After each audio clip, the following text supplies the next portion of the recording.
ಶ್ರೀ ಮಹಾಗಣಪತೇ ನಮಃ. ನಾವು ಆಂಜನೇಯನ ಬಗ್ಗೆ ಮಾತಾಡ್ತಿದ್ದೀವಲ್ವಾ ಅನ್ಕೋತಾ, ಇನ್ನು ಮಾರುತಿ ಬಗ್ಗೆ ನಾವು ಸ್ವಲ್ಪ ತಿಳ್ಕೊಳ್ಳೋಣ. ಆ ಹೆಸರು ಹೇಗೆ ಅಂತನ್ನೋದು. ಮರುತ್ ಅಂದರೆ ವಾಯು, ವಾಯುಪುತ್ರನಾದ್ದರಿಂದ ಇವನು ಮಾರುತಿ.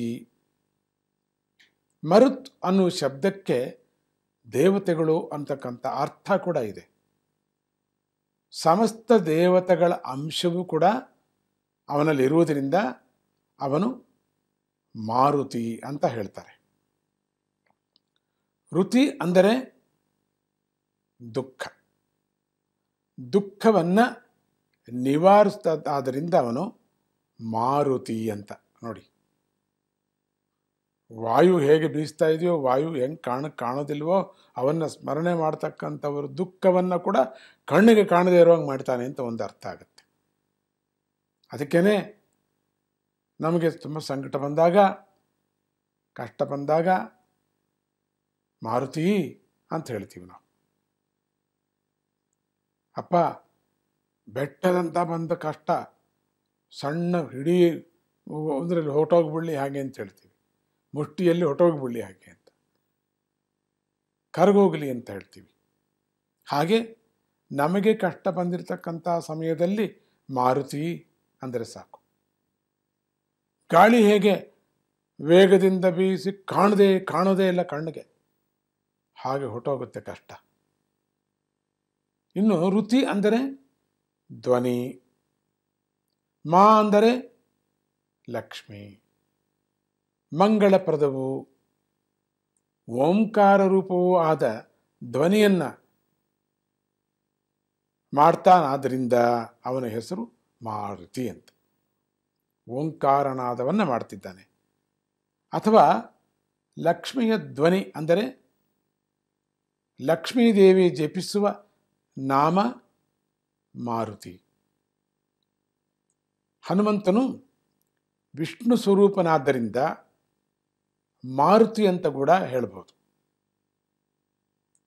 ಈ ವಿಧವಾಗಿ ನೋಡಿದಾಗ ನಾವು ಈ ಮೂರು ಹೆಸರುಗಳ ಅರ್ಥಗಳಲ್ಲೇ ಅವನ ಪ್ರಧಾನ ತತ್ವವು ಕೂಡ ವ್ಯಕ್ತವಾಗಿದೆ ಅನ್ನೋದು ಚೆನ್ನಾಗಿ ಗೊತ್ತಾಗ್ತದೆ. ಕೇವಲ ಹೆಸರಿನಿಂದಲೇ ಅವನ ಪ್ರಧಾನವಾಗಿರುವಂಥ ಅಂಶಗಳೆಲ್ಲವೂ ಅಡಗವಾಗಿದೆ. ಹೆಸರಿನಿಂದಲೇ. ಹೆಸರು ಅಂದರೆ ಅಂಥದ್ದು. ನಾವು ಸತ್ಯ ಹರಿಶ್ಚಂದ್ರ ಅಂತ ಅನ್ಕೋತೀವಿ. ನಾವು ಆ ಹೆಸರಿನಲ್ಲೇ ಗೊತ್ತಾಗ್ತಿದೆ ನಮಗೆ. ಅಂಥ ಸತ್ಯವಾಗಿರುವುದರಿಂದ ಚಂದ್ರನ ಆಕಾರದಲ್ಲಿ ಸಮಸ್ತವನ್ನು ನೋಡುವಂಥ ಅಂಥ ತಣ್ಣನ ಮನಸ್ಸು, ತಣ್ಣಗಾಗಿ ಅಂಥ ಶಾಂತ ರೀತಿಯಲ್ಲಿ ಇರ್ತಕ್ಕಂಥವನು ಸತ್ಯವನ್ನು ಹಿಡ್ಕೊಂಡಿದ್ದರಿಂದ ಅಂತ ಆ ಹೆಸರಿನಲ್ಲೇ ಗೊತ್ತಾಗ್ತಿದೆ ನಮಗೆ. ಅದಕ್ಕೆ ಹೆಸರು ಇಟ್ಕೊಳ್ಳುವಾಗ ಹೆಸರಿಗೆ ತಕ್ಕಂತೀರಪ್ಪ ಅಂತ ಅವಾಗವಾಗ ಬೈತಾ ಇರ್ತಾರೆ ದೊಡ್ಡವರು. ನಿನ್ನ ಹೆಸರು ನೋಡಿದ್ರೆ ಇದು ನೀವು ಮಾಡೋದು ನೋಡಿದ್ರೆ ಈ ಕೆಲಸಗಳು ಮಾಡ್ತೀಯ, ಸರಿಯಿಲ್ಲಪ್ಪ. ಹೆಸರಿಗೆ ಗೌರವ ಕೊಡಪ್ಪ, ನೀನು ಹೆಸರನ್ನ ಉಳಿಸಪ್ಪ, ಅದಕ್ಕೆ ಮರ್ಯಾದೆ ಕೊಡು ಅಂತಿರ್ತಾರೆ. ಈ ಅಂಶಗಳು ಮತ್ತಷ್ಟು ಚೆನ್ನಾಗಿ ಅರ್ಥವಾಗಬೇಕಾದ್ರೆ ನಾವು ಅವನ ಚರಿತ್ರೆಯನ್ನು ಅಧ್ಯಯನ ಮಾಡಲೇಬೇಕು. ನಾವು ಚೆನ್ನಾಗಿ ನಾವು ತಿಳ್ಕೊಳ್ಳೋಕೆ ನಾವು ಪ್ರಯತ್ನ ಪಡಬೇಕು. ಶ್ರೀಮದ್ ರಾಮಾಯಣದ ಸುಂದರಕಾಂಡ ಮತ್ತು ಉತ್ತರಕಾಂಡಗಳಲ್ಲಿ ಹನುಮಂತನ ಕಥೆ ನಮಗೆ ಚೆನ್ನಾಗಿ ಬರುತ್ತಲ್ಲಿ. ವಿಧ ವಿಧವಾಗಿ ಹನುಮಂತನ ಚರಿತ್ರೆ ಬೇರೆ ಬೇರೆ ಭಾಷೆಗಳಲ್ಲಿ ಬೇರೆ ಬೇರೆ ಮಹಾತ್ಮರು, ತುಳಸಿದಾಸರಿಂದ ಹಿಡಿದು ವಾಲ್ಮೀಕಿಯಿಂದ ಹಿಡಿದು ಎಲ್ಲರೂ ಕೂಡ ಅವರಿಗೆ ಆ ಸ್ವಾಮಿಯ ಕಂಡ ಬಗೆ, ಅವನ ಮಹಿಮೆ ಅಪಾರವಾಗಿ ಹೇಳ್ಕೊಂಡು ಹೋಗಿದ್ದಾರೆ. ಎಲ್ಲ ಭಾಷೆಗಳಲ್ಲೂ ಅಪಾರವಾದ ಒಂದು ಜ್ಞಾನ ಭಂಡಾರ ಅವನ ಮೇಲೆ, ಆ ಹೆಸರಿನ ಮೇಲೆ ತುಂಬಿಕೊಂಡಿದೆ. ಅಷ್ಟು ಮಹಿಮೆ ಉಳತಕ್ಕಂಥವನು ಅಂತ ಗೊತ್ತಾಗ್ತಿದೆ. ಹನುಮಂತನ ತತ್ವದಲ್ಲಿ ಅತ್ಯಂತ ಆಶ್ಚರ್ಯಕರವಾದ ಅಂಶ ಏನಪ್ಪ ಅಂದರೆ,